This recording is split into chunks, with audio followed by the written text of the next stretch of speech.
Hey everyone, I'm Liz Stone with Top Tier Admissions, and today I'm so excited to speak with Will Elliot as part of our initiative to provide students and families with strategies and advice to navigate the complex landscape of college admissions while prioritizing mental health. And Will Elliot, or Coach Will, as you might know him from social media, is a licensed life coach for kids. He works with teens and tweens, helping them live more confident and purpose-driven lives. He's helped hundreds of families navigate through the challenging teen years and love supporting them to build stronger and healthier bonds. So today we'll be chatting about how to empower teens with confidence in college admissions, and welcome, Will.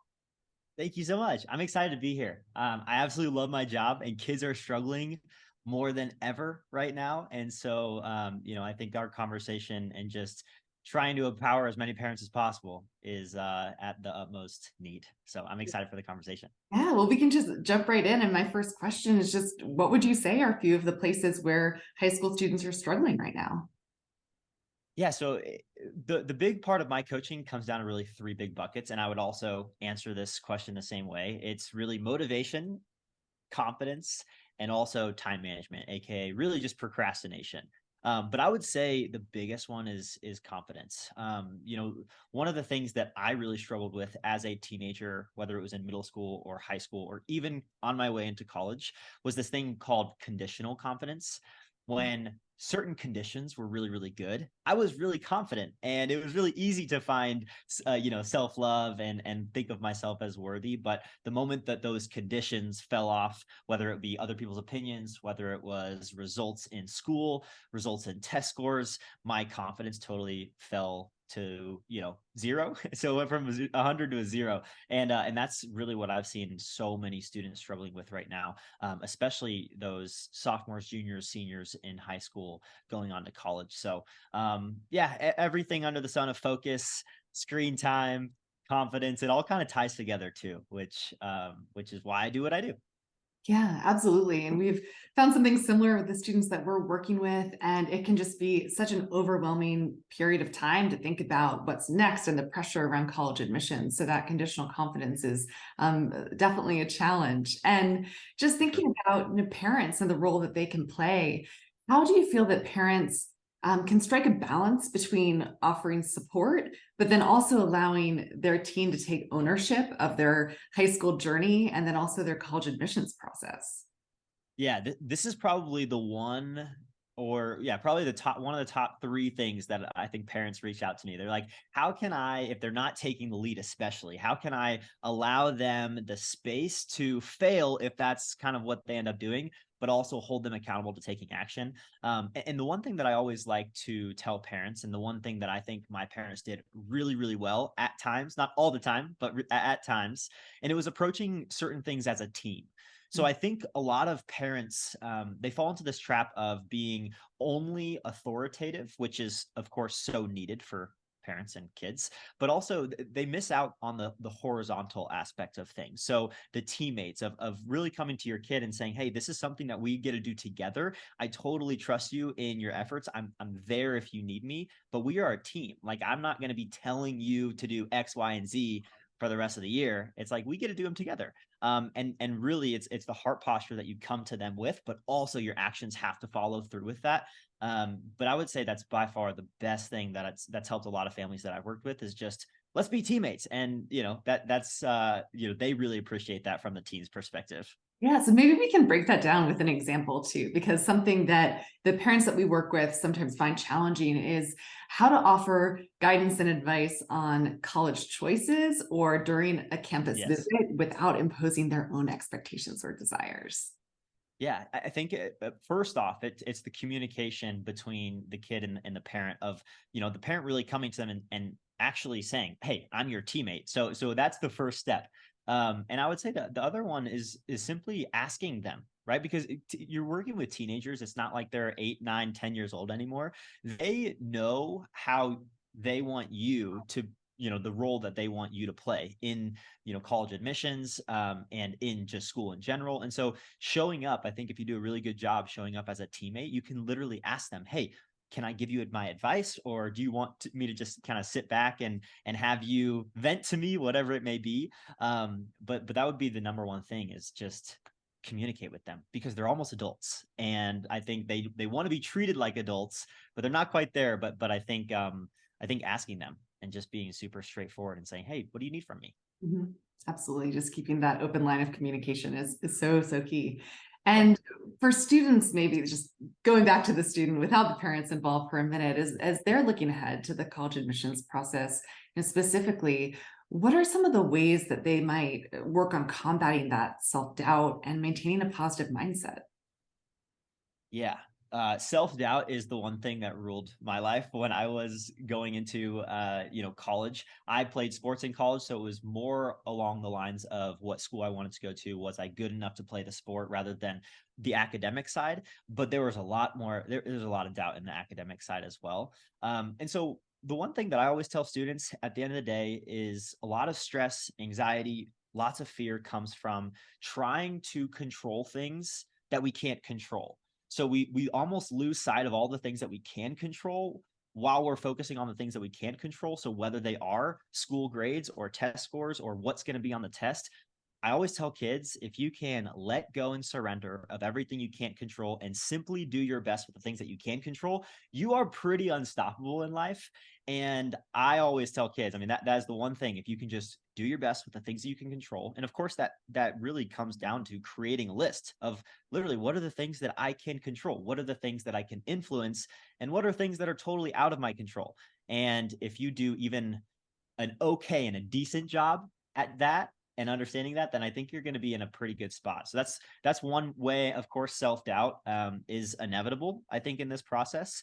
And so also understanding that you are not alone in your self-doubt and that you are a teenager, and not just teenagers, but all adults feel self-doubt. So almost accepting the self-doubt and then doing your best. And usually that combats the self-doubt that you're giving yourself.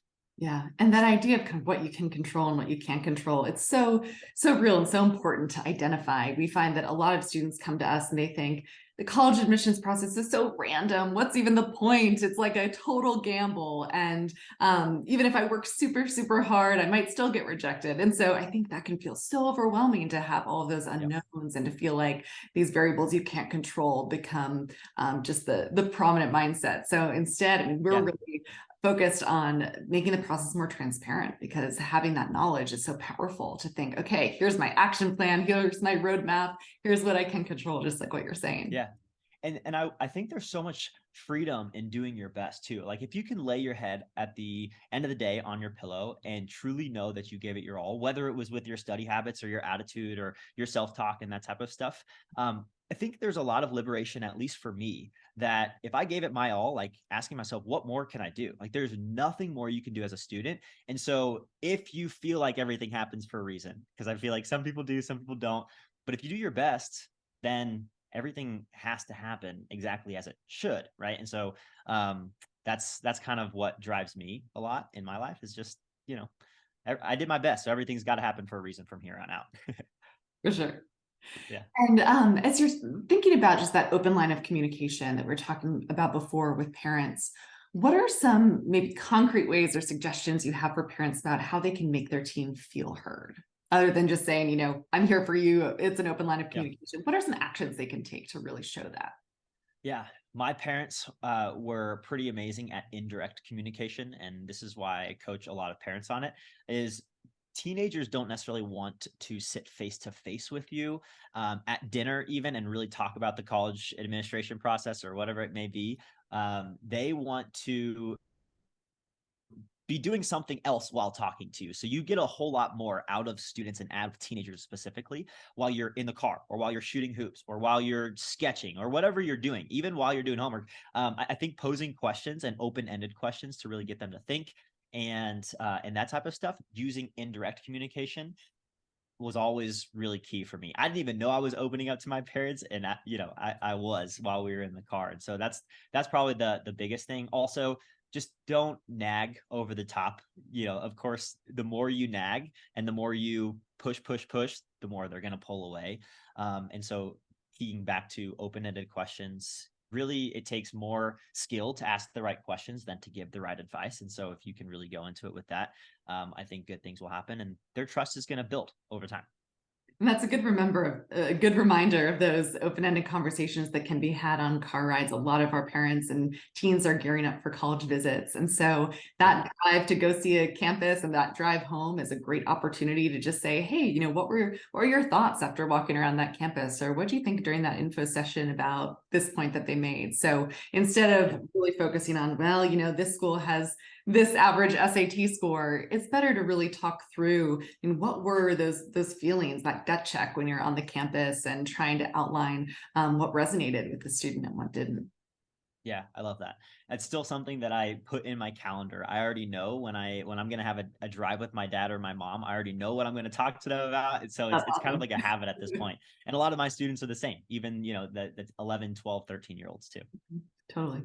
And just the point about nagging too, I mean, I think that's something that a lot of parents struggle with during this process because they feel the pressure of, okay, there's a deadline coming up, this application is due, this SAT is coming around the corner. And so the impulse, because they love their kids and they want the best for them, is to be that nagging force. And then, as you said, the more that happens, the more the student pulls away. So this is a place where outside voices becomes really important and other adults Yes. that care about these teens. And so I know Yep. you mentioned in your own work and your coaching that teenagers need outside voices other than parents who are planting seeds of wisdom and knowledge and love in their lives. I love how you talk Yep. about that. And we've found this to be the case as well. And can you maybe talk a little bit more about the benefits of those outside voices and mentors or private counselors during the college Yep. admissions process or during high school in general? Yeah. Well, I always like to say it's really hard or practically impossible to be a prophet in your own land, right? So, honestly, if kids listen to mom and dad about things like this, there'd be no reason for my job, really. There'd be no reason for, for a lot of mentors out there and coaches. And so, for me, it was always the case where my mom would be certainly planting the seeds of maybe, let's say, controlling the controllables. But the moment I would hear it from a track coach, I'd come home and I'd say, Mom, guess what I learned from Coach Bueller today? And I tell her, control my controllables. And she's like, well, I've been trying to teach you that for the last 15 years. Come on now. It really just takes it just takes one person to say something that parents have been planting seeds to really make those seeds flourish. And so, all of the parents out there, it's not like your words of wisdom or your golden nuggets are going to waste. They are certainly being planted, but that's what you've got to keep in mind. Again, it just takes one extra person from the outside of the family and especially outside of the parents to make those seeds really flourish and come to life. And we've seen the value too of just teens feeling like they have some other adults in their corner, that this can be such Yep. a stressful time where they feel like, even with teachers, that they're that conditional sort of confidence and feeling like if I Yep. don't get a good grade in this class, this teacher won't like me anymore. Or with friendships or with other adults that are parents of friends, that it's all about the college admissions process. So even we find with the teens that we work with, us being a source to alleviate the stress, to say, hey, can I take something off your plate? Or how can I help you with this? Or I'm so excited about this thing that you did. Let's take this to the next level and let's brainstorm. Or Yep. let me help you figure out a schedule or the deadlines. That just those other voices of support and encouragement and help to take the next step that's not apparent is super valuable. Yeah. Yeah, I think validation also is in itself even more important than anything that I usually say. I think just validating students on where they're at and whether or not they're alone. I also think getting super hyped up or being their cheerleader about certain things that are happening. I think that alone is the biggest growth. And that doesn't usually come from mom and dad. They try, but sometimes it's really difficult. So the moment that's coming from somebody else, they definitely feel more validated. And that's really important. Yeah. So, just wondering about your own journey in applying to college and kind of thinking back to when you were in high school. What do you wish you'd known during the college application process? Oh man, that's a good question.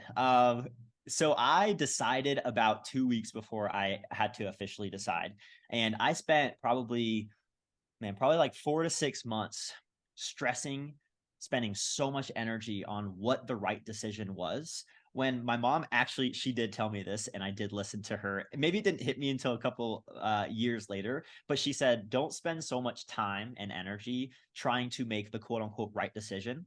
make the decision and then use that time and energy to make that decision the right decision.